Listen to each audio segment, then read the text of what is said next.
Jack when it came to Angie. But not for long, he reminded himself. By tomorrow, Angie would be dead. Jack would be devastated and back in jail for violating the restraining order Patrick had against him. And Patrick would be rich and free. And there was nothing Jack could do to save Angie, not a damn thing. Once in the limo, Patrick poured the champagne and handed a glass to his pale and obviously shaken bride. Did she realize yet the mistake she'd made? Fortunately, he wouldn't have to keep up this pretense much longer. At his sweet insistence, she took a sip of the drug-laced champagne. Later, when she complained she didn't feel well, they would leave the reception early.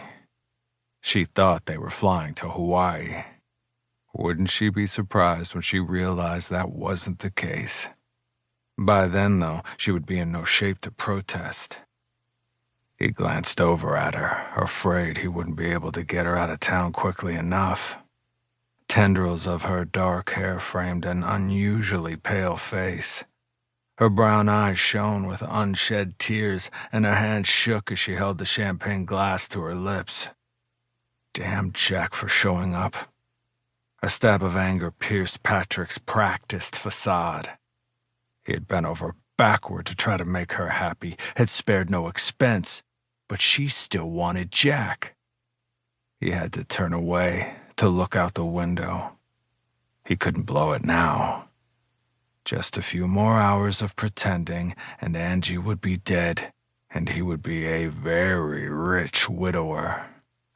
He did like the sound of that. He turned back to his bride and smiled sympathetically. I know how hard this is for you. We both love Jack. It's heartbreaking to see him mess up his life like this. Drink up, he said as the limo pulled up to the country club where the reception was being held. It's almost over. Chapter 1. Angie woke to the roar of the small jet touching down. She opened her eyes, instantly confused as to where she was. Worse, who she was with. She'd been dreaming about Jack and a wedding. She'd foolishly expected to see Jack in the seat beside her. But instead, it was Patrick. Just the sight of him brought it all back. Jack's lies, Jack's betrayal. She turned away, feeling sick.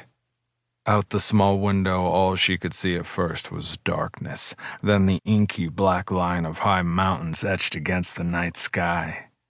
The tops of the mountains gleamed in the moonlight. Snow? Where are we? She sat up straighter, suddenly afraid. I thought we were flying to Hawaii. The confusion in her mind was scaring her. Don't you remember, sweetheart? Patrick asked, looking concerned. She'd been forgetting things the past few weeks. A lot of things, it seemed. She often felt as if she were walking around in a fog. That's what she got for falling in love with Jack Donovan. Hadn't her father always warned her not to mix business and pleasure? She'd broken all the rules she'd lived by for 28 years, and paid the price. Jack had lied, cheated, broken the law. If that wasn't enough, he'd betrayed her with another woman. That she could never forgive. We're in Montana, Patrick said patiently, as if speaking to a child. Montana? Remember? We decided a cabin in the mountains of Montana would be much more romantic than Hawaii, where everyone honeymoons. The plane slowed to a stop. She looked out the window and felt a chill run up her spine as she saw that they hadn't even landed at an airport. Instead, the small jet had put down on what appeared to be an old highway surrounded by pine-dark mountains. She could see weeds growing up through wide, dark cracks in the pavement, as if the highway hadn't been used in years, and shivered as she looked around and saw nothing but mountains and pine trees. She didn't remember Patrick saying anything about a change in their honeymoon plans, nor about flying to